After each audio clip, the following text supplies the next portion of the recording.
Hey, welcome back to the stash.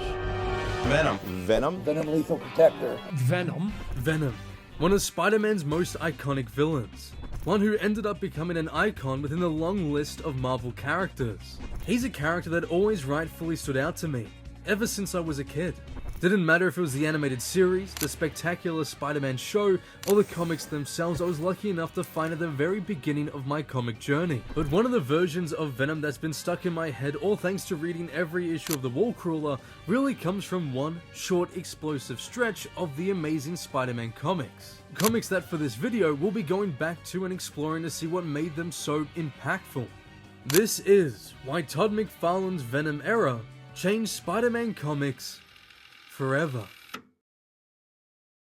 There are certain characters in comics whose images burn themselves into my mind long before I ever understood who created them, who wrote them, and what their stories were actually trying to say. And when I was a kid, Venom was one of those characters. You know, I didn't know about the creative teams, about 1980s Marvel, that the symbiote actually originated from Secret Wars. Instead, all I knew was that this giant black and white monster with sharp teeth and a massive grin was terrifying yet so unbelievably cool. And over the years, I quickly realized something. The Venom I learned to become a fan of wasn't the original idea of the character. The Venom who became a cultural phenomenon and dominated the 1990s by quickly becoming one of Spider-Man's most iconic antagonists, that version came from a very specific place. It came from a short run of issues, all thanks to the great pairing within comics, David Michelinie and Todd McFarlane. So for today, I want to talk about the very first few appearances of Venom within the pages of The Amazing Spider-Man.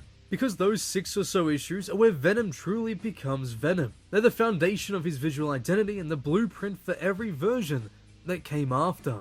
But hey, real quick, here at the stash, we're swinging for 20,000 subscribers by the end of the month. Now that's a tall order, I know, but with great power comes great responsibility. And all you gotta do is click subscribe. So if you're into Spider-Man or just comic book deep dives, feel free to stick around. But also special thanks to channel member Dragon Kingery for not only the countless months of being a part of the stash, but for also requesting this video. One last thing, be sure to stay to the very end for another episode of Comics from the Stash. This time, I'll be going to my big Venom key issues from my very own comic collection.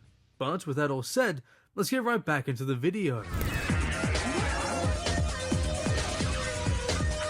The Amazing Spider-Man issue 298 marks Todd McFarlane's debut as series artist, and right away, everything looks different. Peter's black suit is suddenly more expressive, his mannerisms are bigger, and his poses are more dynamic. Not to mention how his art gives this feeling that the world we're being transported in is even more chaotic than last time we read it. It makes it even cooler how before Venom fully shows up, you can sense something is shifting. But so, in this issue, we see the first hints of Venom's presence as shadows and teasing. It's nothing much, but McFarlane draws the mystery figure with so much intrigue. Venom isn't shown yet, but he feels like he's lurking somewhere off panel, waiting to strike. I can only imagine the excitement readers would feel back in the 80s when these comics were actually coming out. I should know that in my experience as a fan reading this, that the tension was something I felt instantly. McFarlane knew how to make a villain feel dangerous before they even fully appeared, even just by showing his hand. So for me, that anticipation was just as exciting as the reveal itself. But then, in issue 299, Venom reveals himself to the world. He targets Mary Jane, he appears unexpectedly, and McFarlane doesn't hold back with this reveal. Venom is shown like a horror movie antagonist. The glowing grin in the darkness, mixed with that hulking frame of an evil Spider-Man, and David Michelinie's just, absolute perfect dialogue was the best way to get us ready for the big showdown. It's why it's one of my favorite pages of the 80s, because it's just that good, and it feels like the perfect segue to the perfect milestone issue. Now, as you could guess, issue 300 is where everything comes together. This is what many count as the undeniable first full appearance of Venom. I mean, his first appearance was in Spider-Man 300. Here we've got a book right here. And it's here that Venom becomes the character we know today. Also, it's where his most prominent visual characteristics are solidified. I love Venom in this issue. Venom is drawn as this looming, overwhelming figure. Even when he's not speaking, the way McFarlane draws him makes him dominating. But what makes him so powerful and impactful in this is, in my opinion, that everything McFarlane and David Michelinie he does in issue 300 is rooted in the character's psychology. Eddie Brock is filled with bitterness, rage, and obsession. The symbiote amplifies all of it. McFarlane draws Venom's body as if it's fueled by that emotion. He's the evil stalker of Spider-Man. It's something I wish a lot of modern adaptations would go back to, if anything, since they've strayed so far from it. To me, it's Venom at his best, yet one we've rarely seen for years. So when I read this issue for the first time, even years after its release, it still felt fresh. Venom felt dangerous in a way that was different from any villain I'd seen up to that point. There was something primal about the design and something almost predatory with the way he was written. But through it all, I just found issue 300 to be such an amazing milestone for the webhead. Not only was the story great, but it introduced a character that would break bounds Marvel would never have guessed. In Amazing Spider-Man issue 315, Venom comes back into the book properly for the first time since issue 300. Within his return, it's clear that Eddie Brock and the symbiote have definitely seen better days, for Venom has been locked up in the vault in Colorado. He bides his time until finally, a guard drops the sound barrier. He sees his chance and quickly puts the opportunity to good use as he breaks free from his confinement, killing any who try to get in his way. Now, I do also like how Eddie kind of feels like a flicker of guilt over the murders, but convinces himself it's necessary to, continue his journey to find Spider-Man and put an end to the Warcrawler's life. That detail says a lot in my opinion, and really adds to the direction they later take with the character.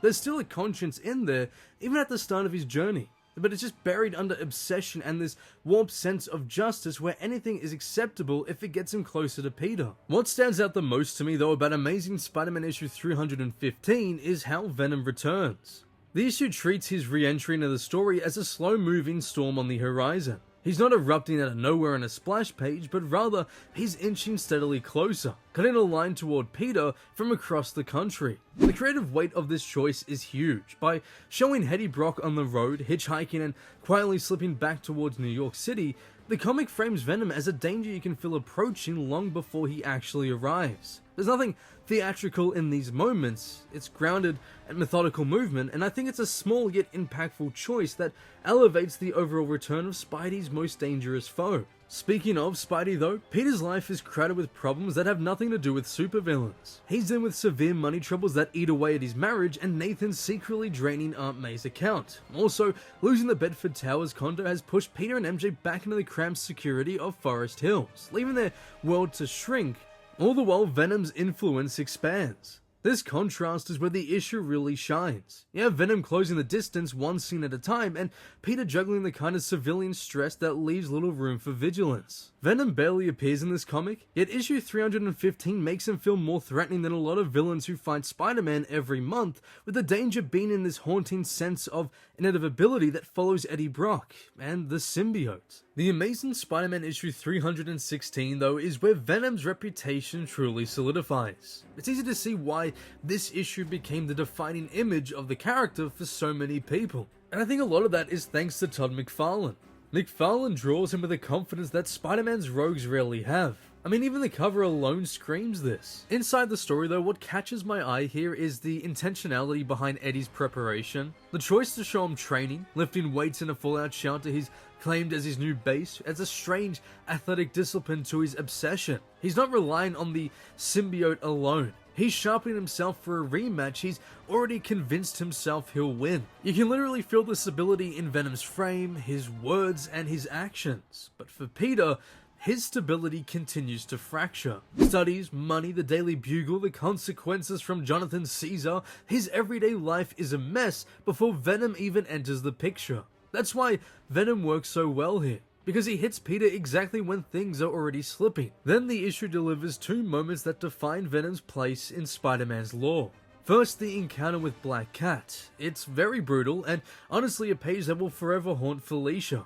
Whereas for Venom, it more or less just re-establishes him as someone who can overpower Spider-Man's allies without effort and, just continues to reinforce his goal.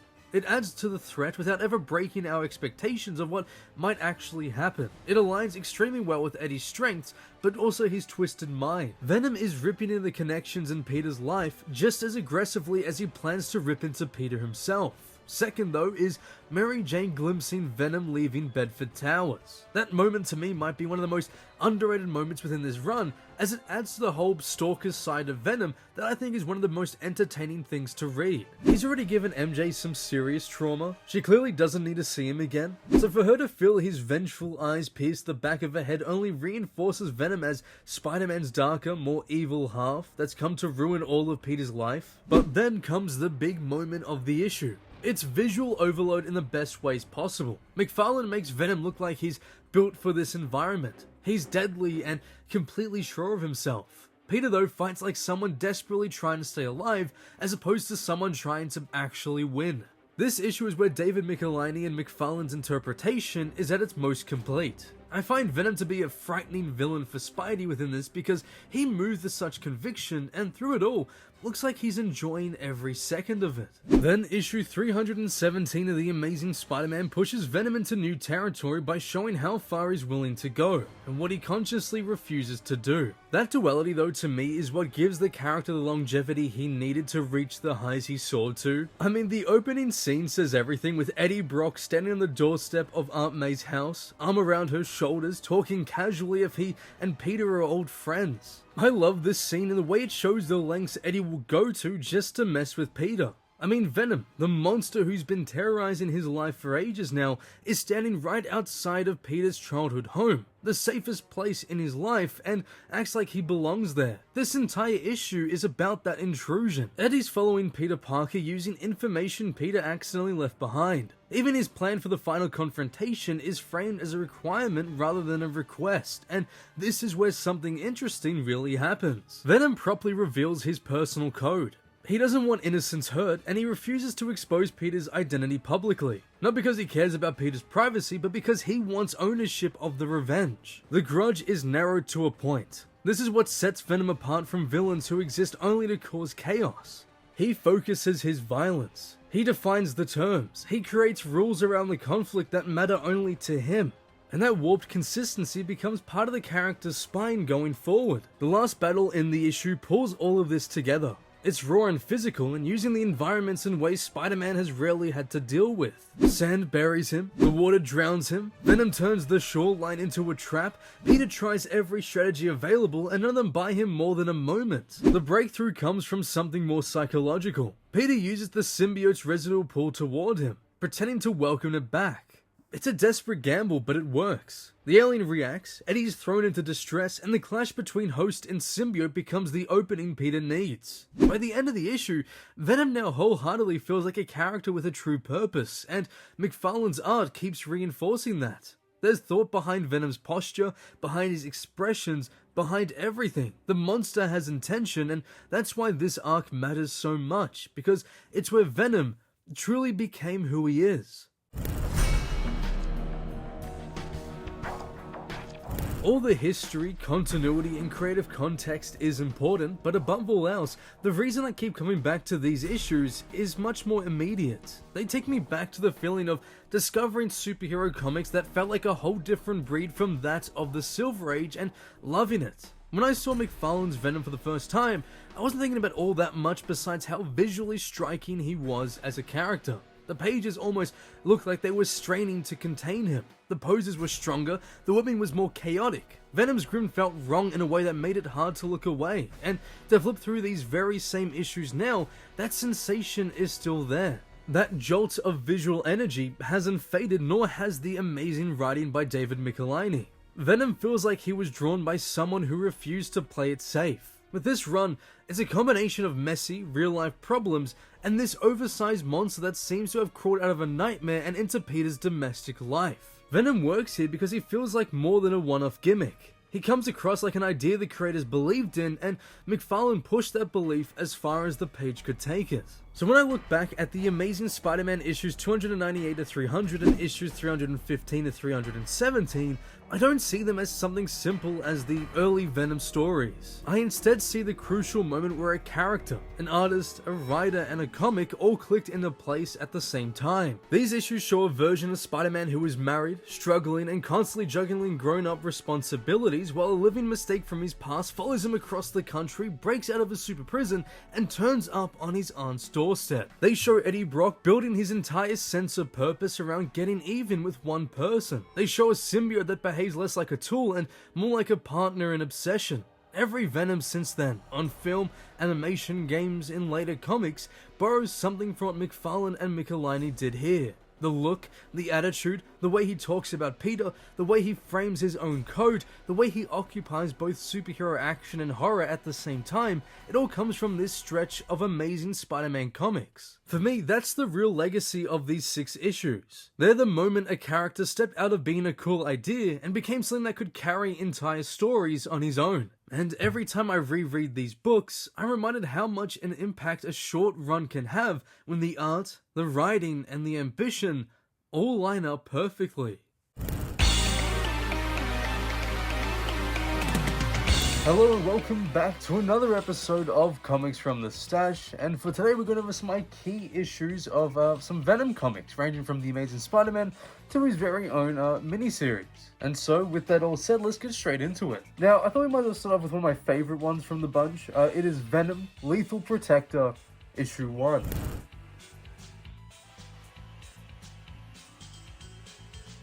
Next up is The Amazing Spider-Man issue 332. I believe it's the first time he's depicted with a long tongue, I believe. Yeah, so Eric Larson gave him more of that classic Venom design that we're all pretty much familiar with now. But yeah, issue 332.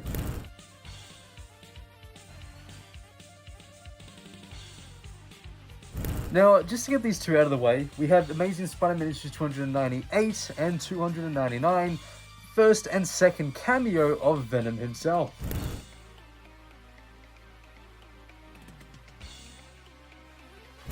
Then we got the first cameo cover appearance, because it's just his head on this one. It is The Amazing Spider-Man issue 315.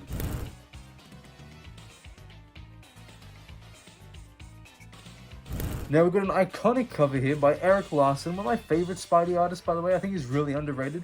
It is The Amazing Spider-Man issue 346.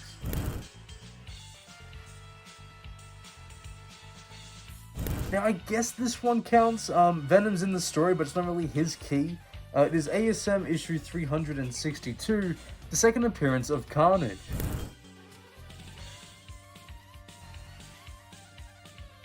Now I love this one here. I've had this for honestly like over a decade.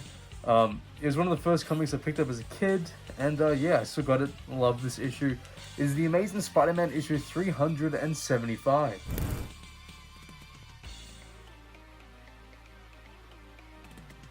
For the second last one, we got a very big issue here. It is The Amazing Spider-Man issue 316, the first full cover appearance of Venom.